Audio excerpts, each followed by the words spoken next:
Good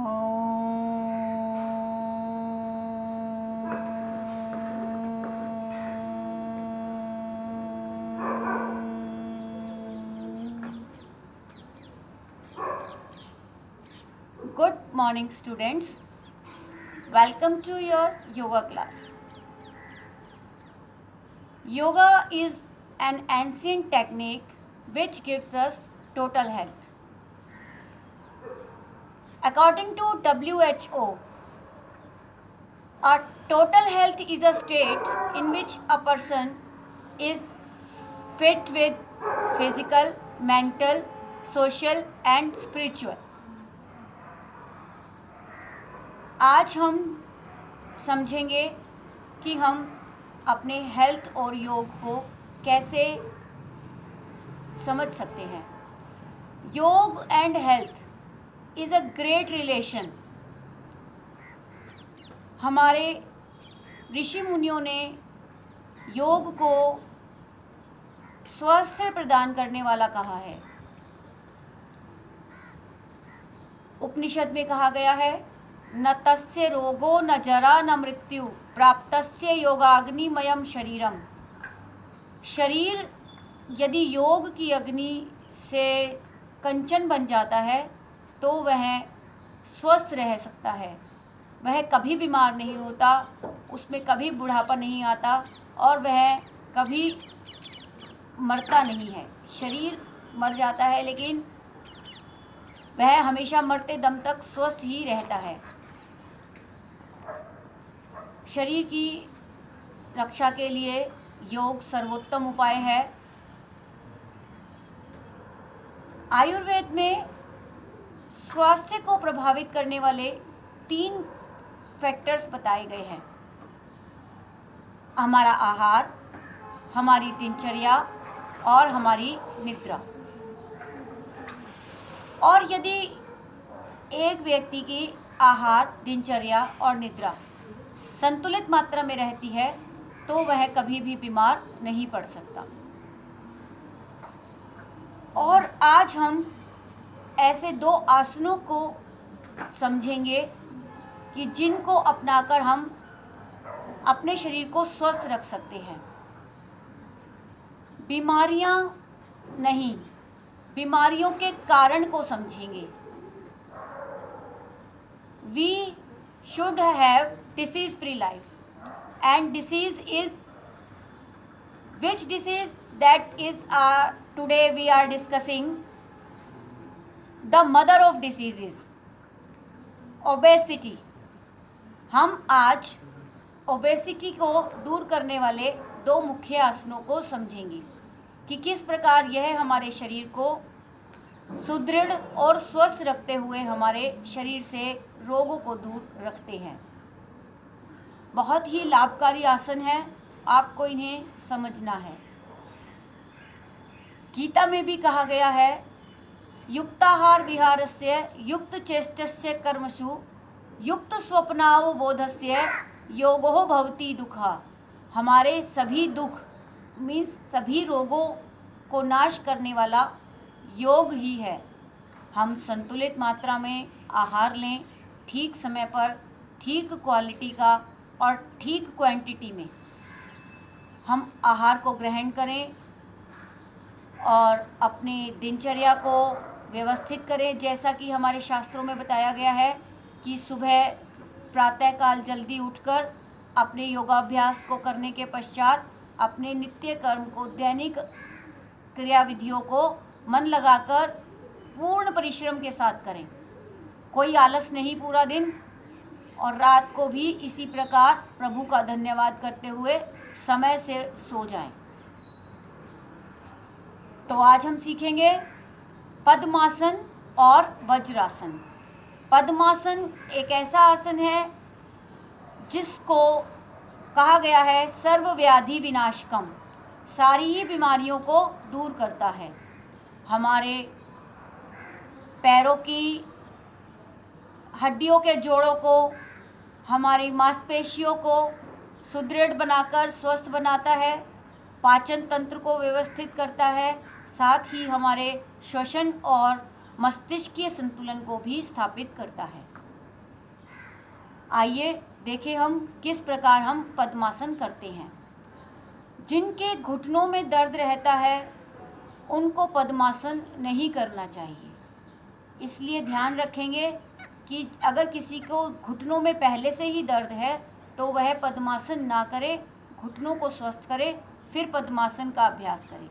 पद्मासन करने के लिए सबसे पहले हम हमारी दोनों टांगों को सामने की ओर फैलाते हैं, दोनों पैरों को मिलाते हैं और धीरे धीरे दोनों पंजों को बाहर की ओर खींचते हैं पूरा, और धीरे धीरे अंदर की ओर पूरा खींचते हैं। Stretch toes outside and stretch toes inside. Continue this process 4 to 5 times. Ankle rotation 4 to 5 times clockwise and 4 to 5 times anti-clockwise. After completing the rounds, ready for Padmasan? First of all, fold your right leg and put it on your left thigh. Now fold your left leg and put it on your right thigh. Your both the knees should touch the ground. आपके दोनों घुटने ground से touch करने चाहिए।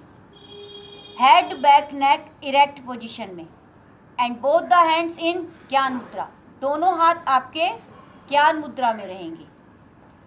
Gently close your eyes and make your breath slow and deep. अपनी श्वास को गहरा और मंद बनाइए। दीर्घ श्वास, deep long breathing.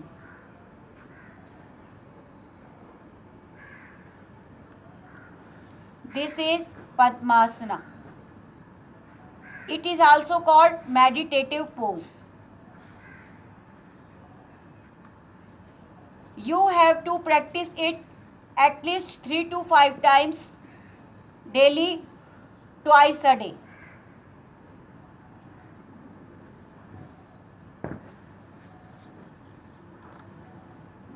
Your next asana is vajrasana. Vajrasana एक ऐसा आसन है जो शरीर को वज्र की भांति मजबूत बना देता है.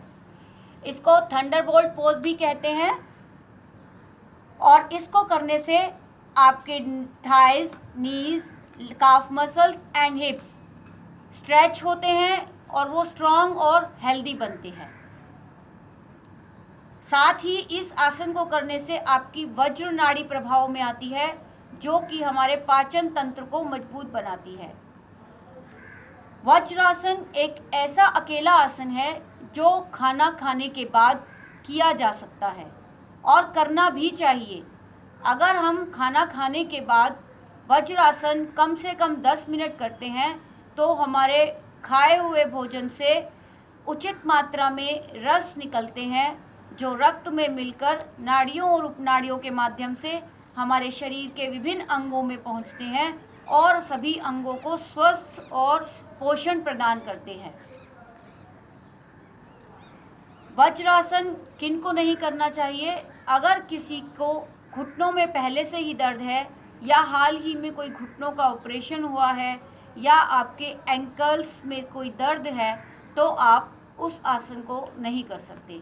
लेकिन पद्मासन और वज्रासन जैसे दोनों आसन ही हमारे पाचन तंत्र को व्यवस्थित कर हमारे चयापचय की क्रिया को व्यवस्थित करते हैं और हमें मोटापे से, ओबेसिटी से दूर कर सभी बीमारियों से मुक्त करने में सहायक है. वज्रासन करने के लिए सबसे पहले आप अपने दाएं पैर को मोड़ेंगे दाईं तरफ से और बाएं पैर को बाईं तरफ से मोड़ेंगे. दोनों पैरों के अंगूठे मिले रहेंगे, दोनों एंकल्स में गैप होगा और उस गैप में आप बैठ जाएंगे आपकी काफ मसल्स इफेक्ट में. दोनों हाथ घुटनों पर रखेंगे, घुटने मिले रहेंगे. Head back neck straight and close your eyes gently. Slowly make your breath deep and long. धीरे धीरे गहरा श्वास भरें और धीरे धीरे गहरा श्वास बाहर। Total concentration and full awareness on your breath. गहरी एकाग्रता और पूरी जागरूकता श्वास के प्रति बनाए रखें और अनुभव करें कि आपका ब्लड फ्लो अब पैरों की तरफ जाने के लिए रुक गया है। अधिक से अधिक ब्लड आपके एब्डोमिनल एरिया में मौजूद है, जो कि आपके पाचन तंत्र को शक्ति प्रदान कर रहा है। स्लोली जैसे हमने वज्रासन को शुरू किया था लगाना, उसी प्रकार पहले हम बाईं टांग को सीधा करेंगे, लेफ्ट लेग को स्ट्रेट करेंगे, उसके बाद राइट लेग को स्ट्रेट करेंगे। ये हमारा हुआ पद्मासन और वज्रासन। दोनों ही आसन हमें हमारे एब्डोमिनल ऑर्गन्स की डिस्फॉर्मिटीज़ को ठीक करते हैं। यह हमारे डाइजेस्टिव जूसेस, हमारे हार्मोनल बैलेंस को ही ठीक रखते हैं। तो स्टूडेंट्स, इन दोनों आसनों का अभ्यास आप रोज़ डेली 5 to 10 मिनट्स करेंगे, दिन में 2 बार। और वज्रासन को खाना खाने के बाद ज़रूर करेंगे, क्योंकि वज्रासन को करने से ही हमारे डाइजेशन प्रोसेस गुड बनता है। बहुत ही इजी एंड इफ़ेक्टिव आसन है, जो आपको आपके एब्डोमिनल डिफॉर्मिटीज़ जैसे कि मोटापा, गैस, एसिडिटी, डायबिटीज़, इन रोगों से बचा सकते हैं। और हमारा ओबेसिटी सभी रोगों की माँ कही जाती है। तो अपने आहार को, अपनी दिनचर्या को, अपनी निद्रा को व्यवस्थित करते हुए आप इन दोनों आसनों का अभ्यास नित्य प्रति अपने अन्य योगिक क्रियाओं में जोड़ दीजिए, जो मैं आपको पहले सिखा चुकी हूँ। So students, I hope that you will do yoga practice daily.